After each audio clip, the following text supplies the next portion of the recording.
Yo! J'ai plus de batterie pour raconter ma vie.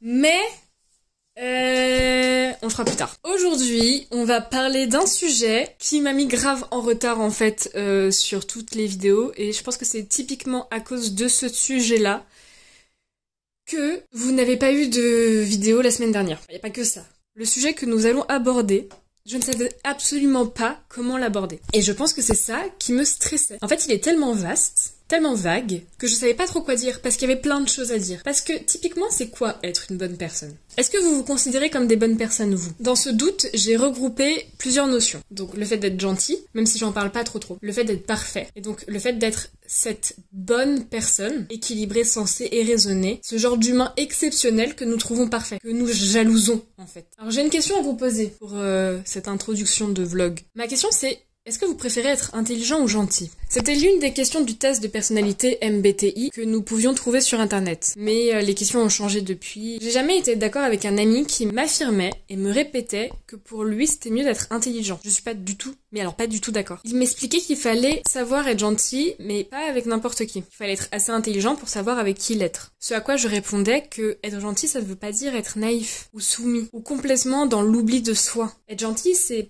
pour moi, être équilibré, ce n'est pas porter de jugement hâtif, c'est être réfléchi, c'est être tolérant. Alors ce que j'entends par bonne personne, c'est quelqu'un qui se rend compte que ses actions ont des conséquences sur le monde qui l'entoure et que ces conséquences l'importent. J'ai profondément envie que les gens autour de moi soient heureux et vivent correctement. Je n'ai pas envie de les décevoir ou de les blesser. Et pour ne pas les décevoir ou les blesser, parfois je sens que je dois être parfaite. Alors, pour affiner cette question d'être une bonne personne, on va modifier un peu le sujet et dire que j'ai la sensation de ne pas être parfaite. Mais ce titre ne correspondait pas à ce que je voulais non plus parce que je sais qu'on ne peut pas être parfait, que la perfection n'existe pas. On me l'a tellement expliqué, on me l'a tellement dit, on m'a tellement répété que être parfait, ça n'existe pas, ce n'est pas possible, la perfection n'existe pas. On voit la contradiction arriver. On a beau me l'avoir répété, tout mon univers m'inculquait d'être parfait. D'être parfaite. Je me genre en masculin, ce qui est pas très grave en soi. Tout mon univers m'inculquait d'être parfaite. Et je peux vous dire que se prendre cette contradiction en pleine face, ça fait mal. Et ça laisse de gros traumas. La recherche de la perfection entraîne de nombreux problèmes et engendre de lourds troubles du comportement qui interfèrent avec le développement d'une vie saine. Ce qui est ultra paradoxal et ultra con parce qu'en fait, une vie saine, c'est ce que beaucoup considèrent comme parfaite, comme la perfection. On nous demande d'être parfait. On nous dit que la perfection n'existe pas, mais on nous demande d'être parfait. On nous demande de ne pas faire d'erreurs, on nous demande de ne pas nous tromper. Et quand je dis on, je parle des institutions, de l'école et parfois des parents qui nous expliquent qu'on a de la valeur que si nous accomplissons parfaitement des tâches, que si nous avons de bonnes notes ou de bons retours de nos professeurs. Et c'est aussi pour ça que la dernière fois, dans le vlog d'août de l'intelligence, je parle des notes parce que je quantifie mon intelligence à mes notes. J'ai eu 11. À mon dernier mémoire. C'est pas incroyable comme note, je vous l'accorde. J'ai eu 11 parce que c'était une période difficile, parce que j'avais mes examens, parce que personnellement j'étais pas dans des émotions très positives, parce que je passais des concours, parce que je faisais un stage à côté. J'ai eu 11 parce que je voulais me débarrasser de ce mémoire. J'en pouvais plus. Je voulais juste avoir la moyenne pour avoir mon master. Et j'ai eu la moyenne, j'ai eu mon master, j'ai un diplôme. Le problème c'est que quand j'ai dit ma note à une personne dans ma famille, cette personne m'a dit que ce n'était pas vraiment bien. J'ai eu la moyenne, j'ai validé mon master, je suis diplômée. Et dans tous les autres domaines de mon master, dans mes autres examens, j'avais des 14 et des 15. Mais 11 n'était pas suffisant pour cette personne. Alors ce que cette personne me dit, c'est que je l'ai habituée à mieux. Et si le 11 c'était déjà mon maximum, ça veut dire que j'ai pas de valeur ? Ça veut dire que je suis valorisée comme une 11. Quand je lui ai dit que mes profs avaient été déçus de mon travail parce que pour eux, ce que j'avais rendu n'était pas à la hauteur de mes capacités, cette personne a été soulagée. Soulagée de savoir que mes profs ne me catégorisaient pas comme un 11. Ils savaient que je valais mieux. On m'a jamais dit que 11 était une bonne note. Ou que 12 ou que 13 non plus en fait. On a souvent valorisé le résultat de mes travaux plutôt que l'énergie ou le trajet que j'ai parcouru pour atteindre ces résultats. Je vais pas redire la phrase d'Orelsan parce que je l'ai déjà dit sur le doute de l'intelligence, mais une note ne devrait pas nous valoriser. Le problème, c'est que focaliser notre valeur sur des notes ou sur le fait qu'on ait bien fait un travail ou pas engendre justement ces troubles du comportement qu'est le perfectionnisme. et développe un manque d'estime de soi. J'imagine que vous avez tous et toutes vu Barbie, et si vous ne l'avez pas vu, mais foncez en salle le voir. À un moment, un personnage fait un discours sur les injonctions qui pèsent sur les femmes et qui s'avèrent parfois être contradictoires, qui les enferment dans des situations où l'espace de manœuvre est si restreint qu'on se retrouve à être toujours dans un abus ou dans un autre. Je trouve que la perfection et la recherche d'être une bonne personne ressemblent à ça. À ces injonctions sociales, parfois contradictoires, qui nous enferment dans des situations préconçues et définies. C'est bien pour ça que j'ai du mal à vous définir ce que j'entends exactement par être une bonne personne. Parce qu'une bonne personne, ça veut tout et rien dire. Être parfaite également. Il est prouvé que la perfection est une notion subjective. Vous allez trouver parfaite la structure et la construction d'un film, alors que je vous dirais que je ne suis pas d'accord. C'est bien pour ça qu'il y a des critiques, c'est bien pour ça qu'il y a des débats. Vous allez trouver que les personnalités comme les Kardashians ou les anges sont des personnalités parfaites. Je ne suis pas d'accord. Vous allez considérer que la vie d'un tel est parfaite parce que il a tout ce que vous espérez. La voiture, les enfants, il est propriétaire de sa maison. Ou comme je vous l'ai dit l'année dernière dans les vlogs d'août de l'année dernière que j'ai jamais continué. Il a un métier, une femme, un appartement sur Paris, 2 enfants magnifiques. Vous allez considérer que cette situation est parfaite. Et d'autres, comme moi, vont vous dire que ce qui les font kiffer, c'est justement une vie qui n'est pas stable, qui n'a pas d'attache. J'ai envie de voyager, de découvrir le monde. Alors peut-être que posséder une maison, c'est pas forcément ma priorité. Avoir des enfants, j'en ai pas forcément envie, en tout cas vraiment pas maintenant tout de suite quoi. Non, je ne veux pas d'une vie de famille classique. Ce schéma n'est pas une vision parfaite de mon avenir. Pour ma part, les bonnes personnes ou les filles parfaites vont être celles qui ressemblent à That Girl. Si vous ne savez pas ce que c'est cette trend, cette fille en français, c'est celle qui fait du sport, qui se connaît, qui mange de façon équilibrée et éthique, qui est studieuse, qui est disciplinée, qui mène sa vie comme elle le souhaite, mais toujours vers quelque chose qui lui permet d'assurer un avenir stable. That Girl est cette fille qui remet en cause ses émotions négatives et qui est toujours positive, qui est toujours heureuse, qui est toujours sincère, qui n'a plus de trauma si jamais elle en a eu, qui a une vie bien rangée et qui est indépendante. Elle est ce que ce personnage dans Barbie décrit. Toute l'existence de That Girl est parfaite. Elle dirige sa vie sans avoir à embêter les autres. Elle ne blesse jamais personne, elle n'est jamais envieuse, elle est toujours généreuse et jamais jalouse. Elle n'a pas de défauts et si elle en a, ils sont acceptables ou mignons. Tout est équilibré chez elle. C'est la bonne personne par excellence, pour elle et pour les autres. Mais That Girl est un mirage, un fantasme. Elle représente les injonctions que la société nous inculque. Je parle évidemment dans une position de femme blanche, cis. Je ne peux pas parler à la place d'homme. J'imagine que cette recherche de la perfection existe aussi de leur côté, que la recherche d'être une bonne personne existe aussi de leur côté. Gardez mes propos là où ils sont, c'est-à-dire ça vient d'une femme cis blanche de 23 ans, qui vit encore chez ses parents. Bref, continuons. Pour moi, That Girl est un mirage, un fantasme, et elle représente les injonctions que la société nous inculque, surtout en tant que femme. En plus d'être complètement antiféministe et misogyne, elle demande tellement d'efforts, tellement de contrôle, autant sur le plan émotionnel, personnel ou professionnel. Pour ma part, That Girl développe l'idée de la poursuite de la perfection, qui engendre bon nombre de problèmes, et en plus de ça, elle fait croire que That Girl existe. C'est pas vrai. Et même les chaînes YouTube qui font l'apologie de cette fille, en fait, ce sont des personnes qui montrent juste que les bons côtés de leur vie. Tu peux pas être parfait tout le temps, c'est impossible. En plus d'augmenter l'injustice et d'agrandir l'écart entre les classes, parce que pour être That Girl, il faut pouvoir s'acheter des fournitures comme des tapis de sport, pouvoir aller à la salle, pouvoir se payer de la nourriture bio, saine, pouvoir se payer des compléments alimentaires, pouvoir se payer des soins pour le visage, bref, tout ça. That Girl développe des complexes. Je dis ça, mais encore une fois, si vous me suivez depuis longtemps, de façon complètement contradictoire, je m'en inspire énormément pour me créer de nouvelles routines parce que j'aime ça. Parce qu'il y a certaines choses que That Girl fait et que j'aimerais bien appliquer dans ma propre vie et que ça me plaît. Je n'aurais jamais continué le sport si That Girl n'avait pas romantisé le fait de faire du sport. J'aurais jamais découvert non plus le journaling si je ne l'avais pas vu chez ces filles. Et souvent, That Girl est montrée chez les filles qui sont plutôt privilégiées. Et je sais que j'en suis une. Je suis privilégiée. Privilégiée. Je m'en rends compte, j'en suis consciente. J'ai la chance de pouvoir vous parler de tout ça face à la caméra. De pouvoir me poser la question de, socialement parlant, sociologiquement parlant, psychologiquement parlant, qu'est-ce qu'une trend comme That Girl peut avoir comme effet sur l'individu et les groupes d'individus. J'ai le privilège d'avoir le temps pour la réflexion. Et je suis aussi consciente de l'image que je peux renvoyer, ou du moins une partie de l'image, parce que je sais déjà pas comment me définir moi, je ne sais absolument pas comment vous pouvez me percevoir. Mais c'est aussi pour ça que je fais ces vlogs doutes, c'est pour vous montrer que on doute tous de la même chose finalement. J'ai trop peur qu'on mette une fausse image sur ma personne.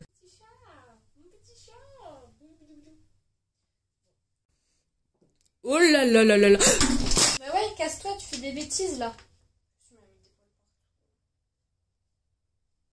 Bref, tout ça pour dire que je ne suis pas parfaite. Je le sais. Je ne suis pas une bonne personne. Je ne suis pas complètement équilibrée, raisonnable ou sensée. J'en suis consciente. En fait, j'ai trop peur que vous le découvriez et c'est pour ça que je recherche absolument la perfection. C'est aussi, de façon contradictoire, pour ça que je vous le dis et que je vous montre ma vulnérabilité. C'est parce que je l'assume en fait. J'assume de pas être parfaite. C'est dur un peu de dire ça, je crois, devant la caméra. Surtout s'il y a encore 500 personnes qui regardent mes vlogs. Merci pour le nombre de vues, merci pour les abonnés, je suis trop heureuse. Mais oui, je suis pas parfaite et je ne suis pas une bonne personne. Il y a des choses que j'ai faites, il y a des erreurs que j'ai commises, il y en a eu beaucoup et j'en suis pas très fière. Je ne sais pas gérer ma vie comme la société voudrait que je la gère. Parce que pour moi, il n'y a pas de bonne manière de gérer ses problèmes et de naviguer à travers ses traumas. Mais on m'a tellement demandé d'être parfaite que j'ai du mal à me détacher de cette poursuite. On m'a demandé d'être parfaite à l'école, on m'a demandé d'être parfaite dans la société. La seule chose que j'ai réussi à attraper en traquant la perfection, c'est des angoisses, des burn-out, des moments de solitude, des moments où je me détestais parce que j'avais fait des erreurs, parce que je m'étais trompée, des moments où je me suis détruite psychologiquement et physiquement parce que je me dévalorisais trop, parce que je considérais que j'étais pas une bonne personne et que je méritais pas d'être aimée ou d'être considérée. Je considérais que je n'avais pas de valeur parce que j'avais commis des erreurs. Vouloir être une bonne personne à tout prix ou vouloir être parfaite ou parfait, ça crée de gros soucis d'anxiété et d'estime de soi. On a toujours peur que ce ne soit jamais assez bien. Ah, ça gratte. Oui, parce qu'en fait, il faut savoir que j'ai un chat, mais je suis allergique au chat. On se dit toujours que on n'est jamais assez bien, que ça pourrait être mieux, qu'on pourrait être mieux. Mais du coup, quand on recherche cette perfection tout le temps et d'être une bonne personne tout le temps, on se dévalorise parce que on n'arrive pas à atteindre cette perfection. On se mutile, comme je l'ai dit, émotionnellement parlant ou même physiquement parfois. On s'empêche de ressentir certaines choses qu'on considère comme honteuses, comme anormales, comme des faiblesses. Le problème, c'est qu'on devient complètement intolérant. Intolérant envers soi-même, mais également envers les autres. On peut pas considérer que les autres ne fassent pas les efforts incommensurables qu'on s'oblige à faire. On devient intolérant parce qu'on trouve ça injuste de nous avoir la sensation d'être forcés d'être parfaits et que les autres ne se donnent pas le moyen de poursuivre également cette perfection. Mais en faisant ça, en étant intolérant envers les autres, on continue à reproduire les comportements toxiques qui nous ont implantés dans la tête qu'il fallait être parfait pour avoir de la valeur. Alors s'il vous plaît, rompez cette chaîne, soyez tolérants. Vouloir être parfait dévoile un souci d'estime de soi, comme je l'ai dit, de confiance en soi. On croit qu'on sera légitime ou que notre travail sera légitime à partir du moment où nous sommes, où il sera parfait. On a le sentiment de ne pas avoir le droit à l'erreur. Mais vous l'avez. Vous avez le droit de vous tromper, vous avez le droit de faire des erreurs. Nous avons besoin de nous tromper pour grandir et évoluer. Nous avons besoin d'expérimenter les choses pour pouvoir avancer. Les seuls résultats que nous avons à courir après des chimères de perfection, c'est le sentiment de vide, de paralysie. Nous avons tellement peur d'être démasqués et que les autres découvrent la vérité sur nous, sur le fait que nous ne sommes pas parfaits, que parfois nous nous éloignons d'eux. Nous avons tellement peur de ne pas être assez bien que nous ne faisons rien. Nous nous empêchons de nous projeter dans des projets, dans des relations, dans des choses qui nous font plaisir, si nous avons la sensation que ce n'est pas parfait. Mais le problème, c'est que ça crée un sentiment de stagnation. Il y a bien que ceux qui n'essaient pas, qui ne ratent jamais rien et qui ne se trompent jamais. Lorsque je propose quelque chose à des amis, où je suis très claire quand même là, je suis vraiment désolée. Lorsque je propose des projets à des amis ou que je fais lire des scénarios à des gens. À chaque fois que je sors une vidéo, je me dis comment je peux l'améliorer. Et la plupart du temps, les vidéos que je sors, je les apprécie pas. Je trouve qu'elles sont jamais assez bien. Je suis vraiment désolée pour les changements de lumière. À chaque fois que j'écris un scénario, que je réalise quelque chose, et pas seulement d'un point de vue professionnel, mais aussi d'un point de vue personnel, à chaque fois que je dis ou je fais quelque chose, je passe des plombes à me dire j'aurais pu faire mieux. Comment j'aurais pu faire mieux? La prochaine fois, comment je ferai mieux? À chaque fois, j'ai besoin d'aller plus loin dans mon développement parce que j'ai besoin d'être parfaite. Parfaite pour moi et parfaite pour les autres. Je veux être l'amie à qui on dit tout. Je veux être l'amie toujours présente. Je veux être l'amoureuse parfaite, qui n'est ni jalouse, ni envieuse, qui se sent bien dans son corps, qui se sent bien dans sa tête, qui n'a pas besoin de l'autre. J'ai envie d'être la fille mature et intelligente, la femme mature et intelligente, vers qui on se tourne pour demander des conseils. J'ai envie de tout connaître dans tous les domaines. J'ai envie de tout savoir, de tout voir. J'ai envie d'être tout pour être parfaite. Gentille, mais pas naïve. Drôle, mais pas beauf. Présente, mais qui ne prend pas trop de place quand même. Cette imperfection que je vois en moi, j'ai l'impression qu'on va venir me la pointer du doigt. Qu'on va venir me dire que je suis nulle et que je suis pas légitime de faire ce que je fais. Que je mérite pas ce qui m'arrive. J'ai l'impression qu'on va m'empêcher d'être heureuse parce que je ne suis pas parfaite. Que je n'ai pas le droit d'être heureuse parce que je ne suis pas parfaite. Alors je m'excuse. Je m'excuse tout le temps, pour compenser cette imperfection. Et je m'excuse, évidemment, parce que je me sens pas légitime d'être. Je m'excuse parce que je n'ai pas confiance en moi, que je n'ai pas confiance en mes projets. Et dans certains cas, ça peut créer ce syndrome de l'imposteur. Quand les choses me réussissent, je me dis que je le mérite pas parce que je suis pas parfaite. Et que je suis pas une bonne personne. Je suis encore désolée, je sais pas si je suis floue. On a l'impression de ne jamais avoir les capacités adéquates pour réussir quelque chose. Mais je sais pas où je suis floue. Là, je crois que je suis pas floue. Par exemple, là, je me sens très mal parce que l'écriture de ce texte ne fait que 3 pages au lieu d'en faire 5, comme les autres vlogs d'août. Mais c'est pas grave. Être une bonne personne, ça ne signifie rien. Être une bonne personne pour qui? Pourquoi? Vous voulez être une bonne personne à vos yeux, aux yeux de votre copain, aux yeux de vos parents. Vous ne vivez pas pour les gens. On ne vit pas pour les gens. On vit pour nous, alors il faut apprendre à ne pas laisser notre entourage nous influencer. On est toujours à la poursuite de la perfection et de la recherche d'être une bonne personne parce qu'en fait on recherche la valorisation, une forme de valorisation. Notre estime de soi est tellement basse, notre confiance en nous aussi, que nous la cherchons dans les yeux des autres. En tout cas, j'ai cette sensation-là. Rechercher à être une bonne personne, c'est la même aventure que rechercher à être parfaite ou parfait. Vous n'aurez pas plus de valeur parce que pour les autres, vous êtes une bonne personne. Pour les autres, vous êtes parfait. On se perd dans cette poursuite.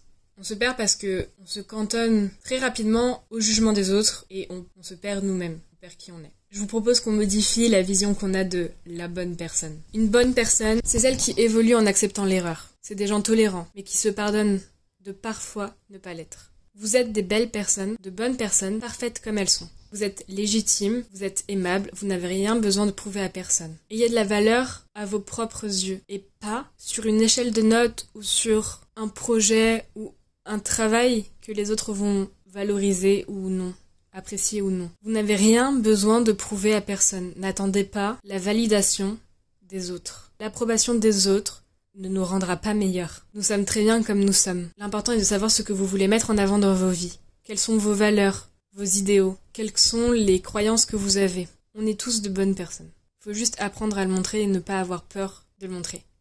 On est des bonnes personnes avec nos erreurs, nos failles et nos faiblesses. C'est ça qui fait de nous de bonnes personnes. Ça fait de nous des personnes. On n'est pas surhumains. On commet des erreurs. L'important est de ne pas culpabiliser, de savoir avancer malgré ça, de se pardonner et de pardonner aux autres. Et voilà pourquoi pour moi il est plus important d'être gentil qu'intelligent. Même si, comme nous l'avons vu, nous sommes tous intelligents. La gentillesse permet au monde d'être imparfait. Et l'imperfection, quand elle est prise en compte, permet d'avancer et de vivre énormément de projets, de relations et d'émotions. Alors soyez gentils, soyez tolérants, soyez des safe places pour vous et pour votre entourage. C'est compliqué, c'est difficile, et parfois on n'a pas envie d'être tolérant, parfois on passe une mauvaise journée, on n'a pas envie d'être une bonne personne. Parfois ça arrive que les gens nous fassent du mal et qu'on a envie de leur faire du mal en retour. Ça fait pas de vous des mauvaises personnes. Ça fait juste de vous des êtres blessés. Et j'en suis la première à l'expérimenter en ce moment.